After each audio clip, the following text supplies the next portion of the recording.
Alrighty everyone, I am so happy right now. I am even ecstatic, you could say. So I was actually just walking by this very cute little ornamental maple tree. It was maybe 3 feet wide, in a sort of circle, and it was only like 4 feet tall. And it seems that since I have just been searching for cocoons so long, I have like an automatic software system built into my brain to constantly be scanning for cocoons. So we walked by this little maple tree, and on the side of this maple leaf, actually, there was this little bulge in the maple leaf. And I was like, that looks way too firm and unnatural. That is not just a normal leaf. And so I just quickly went over and I squeezed it, and it was hard. And it's one of the most satisfying feelings you can ever have, I promise. It's amazing. And so I peeled off the leaf, and sure enough, it was a cocoon. And it wrapped itself to the tree. It's interesting. In the past, I found all of my Polyphemus cocoons on the ground. Now I have found 2 within 1 season, just hanging on the trees. So I guess they've adapted to hanging on the trees as a better way of staying alive, since the ones on the ground usually do get raked up and cut up or burnt or whatever, with all the other leaves in full.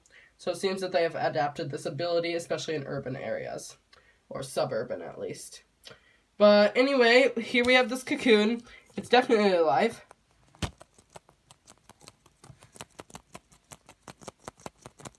You can hear it. And it looks nice, you know. Looks like a big, healthy cocoon. You can see all of the leaf fragments still on there, all of the indents that it has made. But now, I know that cutting open the other cocoon potentially may have killed it.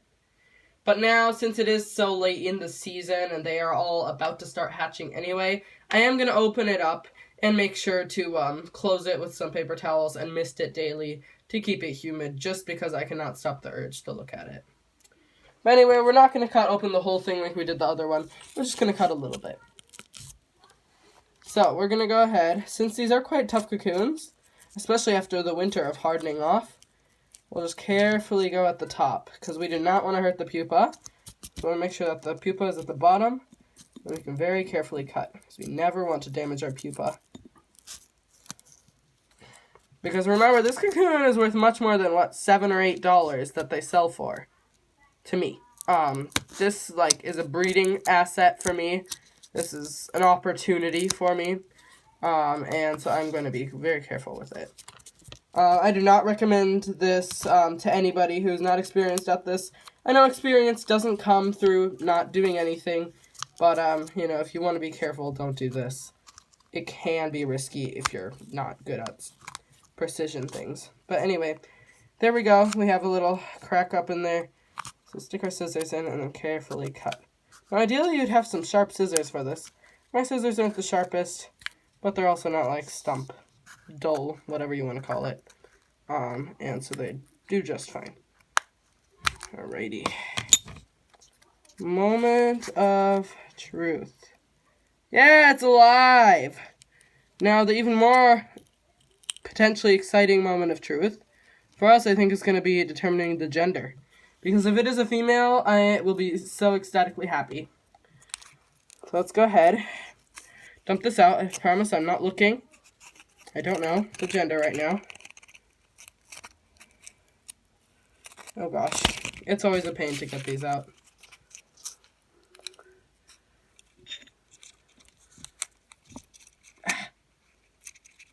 Okay. Alright. 3, 2, 1. Oh, it's a male. Well, you know, I kind of expected that. It was a smaller pupa. It's not like it's going to harm anybody to have a male around. But that does mean we have to get ourselves a female. Like, it would just be ridiculous if we didn't have a female right now. So, we are 100% going to go cocoon searching right now. You know, we're probably not going to find anything, but we can try. Alrighty, everyone. Here is that little maple tree that I was talking about. It's quite ornamental, and it's not very tall, you know. I'm like 5'8" or something. It's probably like 5 foot, maybe not 4. But here it is, and it was just in this leaf. No, it wasn't in this leaf. Where was it? They're hard to find, you know, because they're meant to blend in. Isn't a leaf like... Well, I ripped off the leaf. Here? Yep, right here. So here it is, and you can see the silk on here, actually. Right here, and so it was in a leaf hanging, actually. You can find the leaf. The leaf is right here, and it was right here in this crack, right in there, and yeah, there we go. It was done on here, so pretty exciting. Now we're gonna look around here, see if we find any others on any of these other trees. Though I doubt it, because this is really only maple. They don't eat pine. Alrighty everyone, so here's our little cocoon, and we have wrapped it in some toilet paper along the slit cover made with distilled water, and then we also put some around here just to keep it on. Daily we will mist it about twice a day and just lay it on the floor like this on the bottom of the cage. Now you never want to cover the top up here because that is where it's going to emerge and come out. If you cover it, it won't be able to come out, and this whole toilet paper towel thing is a much better alternative to whatever duct tape. So here we go, and let's put it in the cage. Now remember, you only mist it with distilled water. Alright, well, what I've done here is I had this weird setup from last year's butterfly breeding, and I would hang the chrysalises on here to actually hatch, or for the caterpillars to pupate. And it's just this toothbrush that I clipped on here for some reason, and then I hung string from it. So now I just tied this little part of the cocoon to it, double knot, you know, nice and secure. And I'll make sure to mist this down just about twice a day since it is hanging up in the air. And pat this back on so it doesn't fall off. And this way it'll just hatch out of the top and either dry its wings on here or on the string, whatever it wants to. Alrighty everyone, here we have our bottle, and it is time to give this guy a good spray. So let's go ahead and just...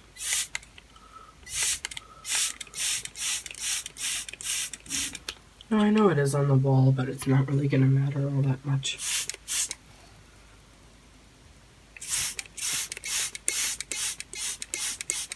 There we go, we'll just mist it from the top, and there we go. That is misted, and we'll do this 2 times a day.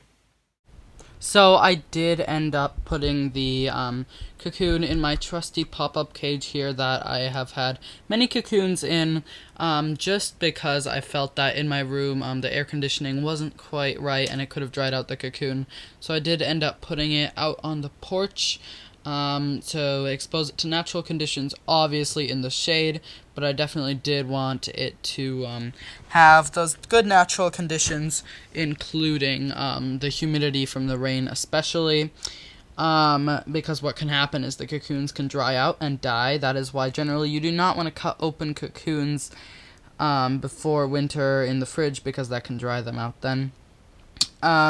Now, I did end up putting it outside, and it ended up actually blowing away because I did not secure it to anything, and that was bad. I lost it for about a week, actually.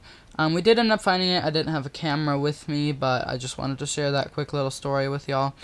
And yeah, just lesson learned there, I guess. Make sure you always secure all of your cages, no matter what's in them, to the ground, because otherwise your precious whatever inside can fly away, which is sad. But that is what we ended up doing, and this is what happened next. Alrighty, everybody, so something super exciting just happened. So, it's called a Polyphemus moth. So we just recently found that male Polyphemus moth cocoon, as you guys know. And if we take a look up in here, there he is. He is gorgeous. Look at that, and he is so large. I just love him. But anyway, what we have to do now is we need to make sure and see if is this female alive. So I've had her for quite a while, and my first sign that she's dead is that she's all dark like this. Generally they'll be nice and light brown. Show a picture. But this one's really dark like this. Now another point I can see is that she's very light. Full Polyphemus larvae, or pupa, larva, whatever, they're quite heavy because there's a live animal inside. And also, if you carefully squeeze them a little bit from the front, they'll usually vibrate their tail and move around, just like this pupa is right now. Now, this is not a giant silk moth pupa, but they'll do the same thing. So that's another point pointing us towards it. Now the last one is definitely that she hasn't hatched yet, and it's been quite warm, and my male hatched. And yeah, she doesn't move. She's very light. She's turned dark. She's dead. We know that for a fact. And my goal was to wait for her to hatch and then let her mate with the male, but she's dead, 100%. And so we're going to go ahead and release our male. But since he hatched and he was outside with natural conditions in a nice shaded area where the sun wasn't going to kill him, but it was same temperatures as outside, that means that more Polyphemus moths outside have actually hatched. So we're going to go look for Polyphemus moths. I'm not going to film it, but if we find anything, obviously I will film it. So let's go ahead and do a little looking at this guy.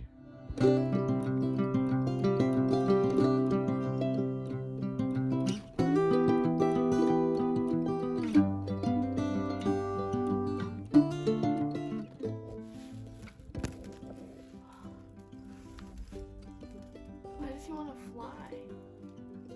I don't know. He wants to get out, find a mate.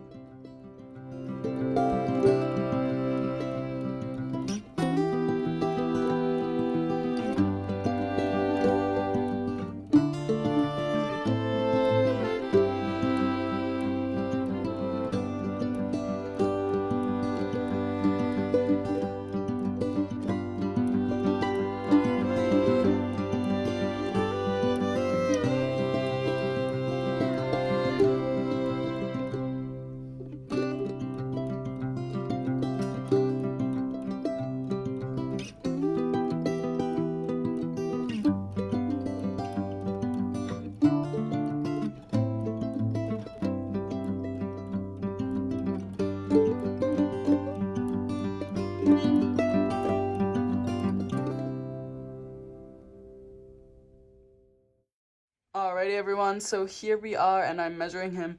He is just about 5.5 inches long with his wings outstretched, which is pretty awesome. The bottom of his wings, these two little ones here, are almost 3 inches wide, and in the middle he is about 3.5 inches tall, so that's quite interesting.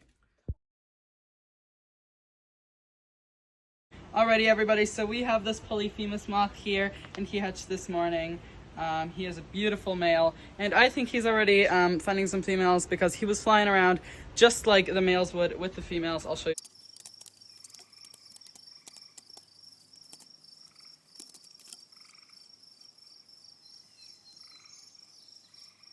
But anyway, he's gonna fly hopefully pretty soon and go find some females. There he is. There he is. There he goes, and he is gone. Yeah. There he goes. All right into the oak tree, which is actually one of their favorite homes. He finds a mate, and this works out. Bye-bye. Thanks for watching, and I'll see you next time. Please subscribe.